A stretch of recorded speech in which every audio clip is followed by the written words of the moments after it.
PWD camp ಹೊರಗೆ ತೆರಳಿ ಅಲ್ಲಿ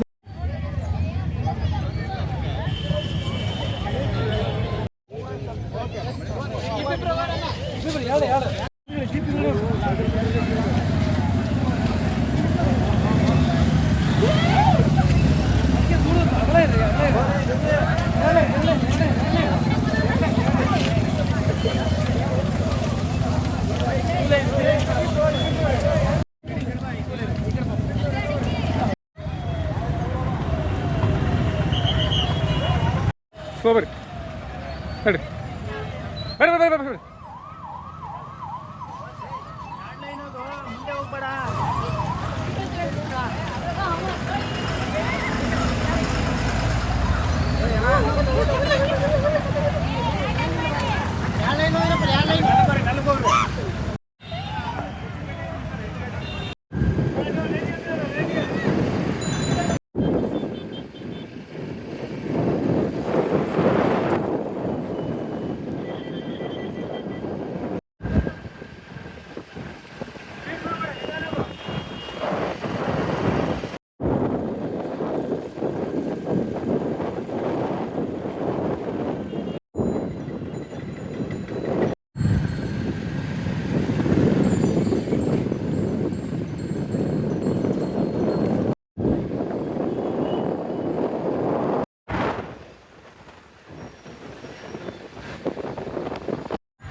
ಸ್ಲೋ ಆಗಿರಲ್ಲ ಎಲ್ಲ ಸ್ಲೋ ಆಗ್ರಿ.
ಸಿಂಧನೂರಲ್ಲಿ ಈ ದಿನ police Sindhanur sub division police ಮತ್ತು ರಾಯಚೂರು ಜಿಲ್ಲಾ ಪೊಲೀಸ್ ಕರ್ನಾಟಕ ರಾಜ್ಯ ಪೊಲೀಸ್ ವತಿಯಿಂದ ಸೈಕಲ್ ಜಾಥಾ ಕಾರ್ಯಕ್ರಮವನ್ನು ಹಮ್ಮಿಕೊಳ್ಳಲಾಗಿದೆ. ಆ ನಿಟ್ಟಿನಲ್ಲಿ ಇವತ್ತು ತಂತ್ರಜ್ಞಾನ ಯುಗ, ಈ ಒಂದು 21ನೇ ಶತಮಾನ ಏನಿದೆ ತಂತ್ರಜ್ಞಾನದ ಯುಗ ಅಂತ ಕರಿತೇವೆ ನಾವು. ಹಾಗಾಗಿ ನಮ್ಮ ದೇಶದಲ್ಲಿ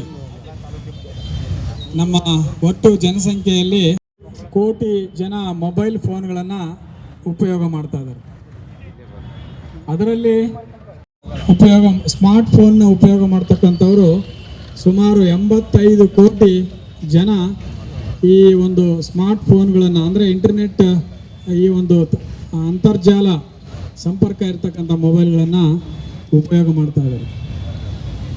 ಆ ಒಂದು ಅಂತರ್ಜಾಲವನ್ನು ಉಪಯೋಗ ಮಾಡುವುದರಿಂದ ಭಾಳಷ್ಟು ಜನರಿಗೆ ಅದರಿಂದ ಉಪಯೋಗವೂ ಇದೆ ಹಾಗೂ ದುರುಪಯೋಗಗಳು ಕೂಡ ಈ ಅಪರಾಧಿಗಳು ಮಾಡ್ತಾ ಇದ್ದಾರೆ. ಎಲ್ಲೋ ಕೂತ್ಕೊಂಡು, ಯಾವುದೋ ದೇಶದಲ್ಲಿ ಕೂತ್ಕೊಂಡು, ಯಾವುದೋ ರಾಜ್ಯದಲ್ಲಿ ಕೂತ್ಕೊಂಡು ನಮ್ಮ ಒಂದು ಡಾಟಾವನ್ನು ಕದಿತಕ್ಕಂಥ ಮತ್ತು ನಮ್ಮನ್ನು ಹಣವನ್ನು ದೋಸ್ತಕ್ಕಂಥ ಕೆಲಸ ಇವತ್ತು ನಡೀತಾ ಇದೆ. ಭಾಳಷ್ಟು ಜನ, ಸುಮಾರು ನಮ್ಮ ದೇಶದಲ್ಲಿ 45 ಕೋಟಿಗೂ ಹೆಚ್ಚು ಜನ ಈ ಒಂದು ಸೈಬರ್ ಅಪರಾಧಗಳಿಂದ ತೊಂದರೆಗಳಿಗೆ ಒಳಗಾಗಿದ್ದಾರೆ. ಸಾಕಷ್ಟು ಪ್ರಕರಣಗಳು ಕೂಡ ದಾಖಲಾಗ್ತದೆ. ಆದರೆ ಅವನು ಯಾವುದೋ ರಾಜ್ಯದಲ್ಲಿ ಕೂತ್ಕೊಂಡು ಯಾವುದೋ ದೇಶದಲ್ಲಿ ಕೂತ್ಕೊಂಡು ಮಾಡ್ತಾ ಇರೋದ್ರಿಂದ ಅವ್ರನ್ನ ಪತ್ತೆ ಮಾಡ್ತಕ್ಕಂಥ ಕಾರ್ಯ ಕೂಡ ಭಾಳ ಕಠಿಣ ಆಗ್ತದೆ. ಹಾಗಾಗಿ ಈ ಒಂದು ಸೈಬರ್ ಸುರಕ್ಷತೆಗಾಗಿ ಜನರಲ್ಲಿ ಅವೇರ್ನೆಸ್ ಮೂಡಿಸ್ಬೇಕು, ಜಾಗೃತಿಯನ್ನು ಮೂಡಿಸ್ಬೇಕು ಅಂತೇಳಿ ಇವತ್ತು ಈ ಒಂದು ಕಾರ್ಯಕ್ರಮವನ್ನು ಆಯೋಜನೆ ಮಾಡಿದ್ವಿ. ಅದರಲ್ಲೂ ಯುವ ಜನರು ಹೆಚ್ಚಾಗಿ ಈ ಒಂದು ಸೈಬರ್ ಅಪರಾಧಗಳಿಗೆ ಒಳಗಾಗ್ತಾ ಇದ್ದಾರೆ. ಅವ್ರಿಗೂ ಕೂಡ ಜಾಗೃತಿಯನ್ನು ಮೂಡಿಸ್ಬೇಕಂತೇಳಿ ಒಂದು ಕಾರ್ಯಕ್ರಮವನ್ನು ಹಮ್ಮಿಕೊಳ್ಳಲಾಗಿತ್ತು. ಈ ಒಂದು ಕಾರ್ಯಕ್ರಮದಲ್ಲಿ ಇಷ್ಟು ಹೇಳ್ತಾ ಮುಂದಿನದಾಗಿ ಒಂದೆರಡು ಮಾತಾಡಬೇಕಾಗಿ ನಾನು ಕೇಳ್ಕೊತೇನೆ. ಎಲ್ರಿಗೂ ನಮಸ್ಕಾರ. ಪೊಲೀಸ್ ಇಲಾಖೆ ವಿಶೇಷವಾಗಿ ಸಿಂಧನೂರು ಪೊಲೀಸ್ ಉಪವಿಭಾಗದ ವತಿಯಿಂದ ಜಾಗೃತಿಗಾಗಿ ಸೈಕಲ್ ಜಾಥಾ ಕಾರ್ಯಕ್ರಮದಲ್ಲಿ ವೇದಿಕೆ ಮೇಲೆ ಉಪಸ್ಥಿತ ಚಂದ್ರಶೇಖರ್ ಸರ್ ಅವರು, ತಾಲೂಕ್ ಪಂಚಾಯತಿ ಕಾರ್ಯನಿರ್ವಾಹಕ ಅಧಿಕಾರಿಗಳಾದಂಥ ಚಂದ್ರಶೇಖರ್ ಸರ್ ಅವರು, BEO ರವರು, CPR ಅವರು ಹಾಗೂ ವೇದಿಕೆಯ ಮುಂಭಾಗದಲ್ಲಿ ಉಪಸ್ಥಿತರು ಎಲ್ಲ ವಿದ್ಯಾರ್ಥಿನಿಯರೇ ಹಾಗೂ ಮಾಧ್ಯಮದ ಸ್ನೇಹಿತರು. ಈಗಾಗಲೇ ಸರ್ ಹೇಳಿದಂಗೆ ಸೈಬರ್ ಕ್ರೈಮ್ ಅಂತಕ್ಕಂಥದ್ದು ಬಹಳಷ್ಟು ಬಹುವ್ಯಾಪಿಯಾಗಿ ನಮ್ಮನ್ನೆಲ್ಲ ಕಾಡ್ತಾ ಇದೆ. ಈಗ ಆಧುನಿಕ ಜಗದಲ್ಲಿ ಪಿಕ್ ಪಾಕೆಟಿಂಗು, ಗೋಲ್ಡ್ ಸ್ನ್ಯಾಚಿಂಗು ಒಂದು ಕಡೆ ಆದರೆ ಅದರ ಇನ್ನೊಂದು 50% ಲೋಡ್ ಯಾವ ಥರ ಬರ್ತಿದೆ ಅಂದರೆ ಸೈಬರ್ ಕ್ರೈಮ್ಗಳಲ್ಲಿ ಅತಿ ಹೆಚ್ಚಾಗ್ತಿದೆ. ಅದು ವಿಶೇಷವಾಗಿ ಯುವ ಪೀಳಿಗೆ ಅದಕ್ಕೆ ಬಲಿ ಆಗ್ತಿದೆ. ಕಾರಣ ತಮಗೆಲ್ಲ ಗೊತ್ತಿದೆ, ಅತಿ ಹೆಚ್ಚು ಮೊಬೈಲ್ ಬಳಕೆ, ಕಂಪ್ಯೂಟರ್ ಬಳಕೆ ಮಾಡ್ತಾ ಇರೋದು ಯುವಕರು. ಸೊ ಅಲ್ಲೇ ಅವರು ಫ್ರಾಡ್ಗಳಿಗೆ ಒಳಗಾಗ್ತಾರೆ. ಅದರಲ್ಲೂ ಹೆಚ್ಚಿನದಾಗಿ ಯಾವುದಾದ್ರೂ ವೆಬ್ಸೈಟ್ ನೋಡುವಾಗ, ಏನೋ ಒಂದು ನೋಡುವಾಗ ಪಾಪಪ್ಸು, ಅಡ್ವರ್ಟೈಸ್ಮೆಂಟ್ಸ್ಗಳನ್ನು ಅದಕ್ಕೆ ಕ್ಲಿಕ್ ಮಾಡಿ ಅದಕ್ಕೆ ತಮ್ಮದು ಯೂಸರ್ ID ಆಗಿರ್ಬೋದು, ಪಾಸ್ವರ್ಡ್ ಆಗಿರ್ಬೋದು, ಕ್ರೆಡೆನ್ಷಿಯಲ್ಸ್ಗಳನ್ನು ಅಂದರೆ ನಿಮ್ಮ ಪಾಸ್ವರ್ಡ್, ಫೋನ್ಪೇ, YBL ಲಿಂಕ್ಗಳು, UPI ಲಿಂಕ್ ಆಗಿರ್ಬೋದು, ಅಥವಾ ಡೆಬಿಟ್ ಕಾರ್ಡ್ ನಂಬರ್ಸ್ಗಳಾಗಿರ್ಬೋದು, ಈ ಥರದನ್ನು ಯಾವುದೋ ಒಂದು ಅಡ್ವರ್ಟೈಸ್ಮೆಂಟಿಗೆ ಮರಳಾಗಿ ಯಾವುದೇ ಕಾರಣಕ್ಕೂ ದಯವಿಟ್ಟು ಫಿಲಪ್ ಮಾಡೋಕ್ಕೆ ಹೋಗಬೇಡಿ. ಮೆಜಾರಿಟಿ ಆಗೋದು ಅದೇ ರೀತಿ. ಏನೋ 1000 ರೂಪಾಯಿ ಹಾಕಿದರೆ 1 ಲಕ್ಷ ಕೊಡ್ತೀವಿ, 3 ದಿನದಲ್ಲಿ ಗೆಲ್ರಿ, ಬೈಕ್ ಬಹುಮಾನ ಗೆಲ್ತೀವಿ, ಅದು ಇದೊಂದು ಸುಮ್ಮನೆ ಅನ್ನೆಸೆಸರಿ ಕೊಡ್ತಾರೆ. ಹಂಗೆ ಯಾರೂ ಕೊಡಲ್ಲ. ಸುಮ್ಮನೆ ನೀವು ಅಲ್ಲಿ ಹೋಗಿ ಅದ್ರ ಮೇಲೆ ಕ್ಲಿಕ್ ಮಾಡಿ ನಿಮ್ಮೆಲ್ಲ ಡೇಟಾವನ್ನು ಅದರಲ್ಲಿ ಎಂಟ್ರಿ ಮಾಡಿ ಆಮೇಲೆ 10,000 ಕಳ್ಕೊಂಡು, 50,000 ಕಳ್ಕೊಂಡು, 1 ಲಕ್ಷ ಕಳ್ಕೊಂಡು ಅಂತ ಪೊಲೀಸ್ ಸ್ಟೇಷನ್ ಬರ್ತೀರಿ. ಒಂದಿಷ್ಟು ಸೈಬರ್ ಕ್ರೈಮ್ಗಳನ್ನು ಸರ್ ಹೇಳಿದಂಗೆ ಟ್ರೇಸ್ ಮಾಡ್ಬೋದು. ಇನ್ನೊಂದಿಷ್ಟು ಭಾಳ ರಿಮೋಟ್ ಲೊಕೇಶನಲ್ಲಿ ಕೂತ್ಕೊಂಡು ಅಥವಾ ಡೀಪ್ ವೆಬ್ ಅಂತಕ್ಕಂಥ ಕಾನ್ಸೆಪ್ಟಲ್ಲಿ ಅವ್ರು ಎಲ್ಲಿಂದ ಮಾಡಿದ್ದಾರೆ ಅಂತಕ್ಕಂಥದ್ದನ್ನು ಟ್ರೇಸು ಇರೋಂಗಿಲ್ಲ. ಅಂಥವೆಲ್ಲ ಮಾಡ್ತಿದ್ದಾರೆ. ಅಂಥದಕ್ಕೆ ಯಾವುದೇ ಕಾರಣಕ್ಕೂ ಯುವಕರು ಮರಳಾಗಬೇಡ್ರಿ. ಯಾವುದು ಅಥೆಂಟಿಕ್ ವೆಬ್ಸೈಟ್ ಅದರಲ್ಲಿ ಬರುತ್ತೆ, HTTPS ಅಂತ ಬರುತ್ತೆ, ಅದು ಅಥೆಂಟಿಕ್ ವೆಬ್ಸೈಟ್. ಆ ಅಥೆಂಟಿಕ್ ವೆಬ್ಸೈಟಲ್ಲಿದ್ದರೆ ನೀವು ನಿಮ್ಮ ಕ್ರೆಡೆನ್ಷಿಯಲ್ಸ್ಗಳನ್ನು ಅದೆಲ್ಲ ಇದನ್ನು ಮಾಡ್ಬೋದು. ಮೆಜಾರಿಟಿ ಕಡೆ ಎಲ್ಲೂ ಸಹ ನೀವು ಪಾಸ್ವರ್ಡನ್ನು ಫಾರ್ಗೆಟ್ ಪಾಸ್ವರ್ಡ್ ಆಗಿರ್ಬೋದು ಅಥವಾ ಪಾಸ್ವರ್ಡ್ ಸೇವ್ಡ್ ಫಾರ್ ಎವರ್ ಆ ಥರದ್ದು ಕೊಡೋಕ್ಕೆ ಹೋಗಬೇಡಿ. ಹೆಚ್ಚಿನ ಬಾರಿ ಪಾಸ್ವರ್ಡನ್ನು ಚೇಂಜ್ ಮಾಡ್ತಾ ಇರಿ. ಮತ್ತು ಸುರಕ್ಷತೆಯ ದೃಷ್ಟಿಯಿಂದ ಮೊಬೈಲ್, ಫೋನ್ಪೇ ಅಥವಾ ಇತರ ಫೈನಾನ್ಷಿಯಲ್ ಇದರಲ್ಲೂ ಸಹ ನಿಮ್ಮ ಕ್ರೆಡೆನ್ಷಿಯಲ್ಸ್ಗಳನ್ನು ಪದೇ ಚೇಂಜ್ ಮಾಡ್ಕೊತಾ ಇರಿ. ಮತ್ತು ವಿಶೇಷವಾಗಿ ಮಹಿಳೆಯರು ಮತ್ತು ಯುವತಿಯರೆಲ್ಲರೂ ಸಹ ಬೇರೆ ಬೇರೆ ಸೋಷಿಯಲ್ ಮೀಡಿಯಾ ವೆಬ್ಸೈಟ್ಗಳಲ್ಲಿ ಬಹಳಷ್ಟು ಹುಷಾರಾಗಿರಿ. ಫೇಕ್ ಅಕೌಂಟ್ಗಳಿಂದ ನಿಮ್ಮನ್ನು ಮರಳು ಮಾಡ್ತಕ್ಕಂಥ ಕೆಲಸನೂ ಸಹ ನಡೀತಾ ಇದೆ. ಆ ಸೈಬರ್ ವಂಚನೆಗೆ ಅನೇಕ ಹೆಣ್ಮಕ್ಳು ಬಲಿಯಾಗಿದ್ದಾರೆ. ಅದಾದಮೇಲೆ ಬ್ಲ್ಯಾಕ್ಮೇಲ್ ಮಾಡಿ ಅವರನ್ನು ಮಾನಸಿಕ ಹಿಂಸೆ ಕೊಡ್ತಕ್ಕಂಥವು ಸಹ ಜಾಲ ಭಾಳ ಸಕ್ರಿಯವಾಗಿದೆ. ದಯವಿಟ್ಟು ಅದರೆಲ್ಲದರಿಂದ ತಾವೆಲ್ಲರೂ ಜಾಗೃತರಾಗಿರಬೇಕು ಮತ್ತು ನಿಮ್ಮ ಮನೆಯವ್ರಿಗೂ ಸಹ ಅದನ್ನು ಜಾಗೃತಿ ಮಾಡಿ ಅಂತಕ್ಕಂಥದ್ದನ್ನು ಹೇಳ್ತಾ ಈ ಒಂದು ಸೈಬರ್ ಸಪ್ತಾಹದಲ್ಲಿ ಸೈಬರ್ ಅಪರಾಧಗಳಿಂದ ಜಾಗೃತಿಗಾಗಿ ಒಂದು ಸೈಕಲ್ ಜಾಥಾ ಕಾರ್ಯಕ್ರಮವನ್ನು ಸಿಂಧನೂರು ಪೊಲೀಸ್ ವಿಭಾಗದ ವತಿಯಿಂದ ಇಂದು ಹಮ್ಮಿಕೊಳ್ಳಲಾಗಿತ್ತು. ಈಗಾಗಲೇ ಇಬ್ಬರು ಸರ್ ಇದ್ರ ಬಗ್ಗೆ ಮಾಹಿತಿಯನ್ನು ಕೊಟ್ಟಿದ್ದಾರೆ. ಇದು ತಂತ್ರಜ್ಞಾನ ಯುಗ ಇದೆ. ತಂತ್ರಜ್ಞಾನ ಯುಗದಲ್ಲಿ ನಾವೆಲ್ಲರೂ ಮೊಬೈಲು, ಲ್ಯಾಪ್ಟಾಪು, ಕಂಪ್ಯೂಟರು, ಅಂತರ್ಜಾಲದ ಮೂಲಕ ನಾವು ಅನೇಕ ವ್ಯವಹಾರಗಳನ್ನು ಅನಿವಾರ್ಯವಾದರೂ ನಾವು ಮಾಡಲೇಬೇಕಾಗುತ್ತೆ. ಈ ಸಂದರ್ಭದಲ್ಲಿ ಬರ್ತಕ್ಕಂಥ ಅಪರಿಚಿತ ಲಿಂಕ್ಗಳಿರ್ಬೋದು, ಅಪರಿಚಿತ ವೆಬ್ಸೈಟ್ಗಳಿರ್ಬೋದು, ಅವುಗಳ ಯಾವುದನ್ನು ಕೂಡ ನಮಗೆ ಮಾಹಿತಿ ಗೊತ್ತಿಲ್ಲದಂಗೆ ನಮ್ಮ ಯಾವುದೇ ಖಾಸಗಿ ವಿಷಯಗಳನ್ನಿರ್ಬೋದು, ಪಾಸ್ವರ್ಡ್ಗಳಿರ್ಬೋದು, OTPಗಳಿರ್ಬೋದು ಯಾವುದನ್ನು ಕೊಡೋದು ನಮಗೆ ತೊಂದರೆದಾಯಕ ಆಗಿರುತ್ತೆ.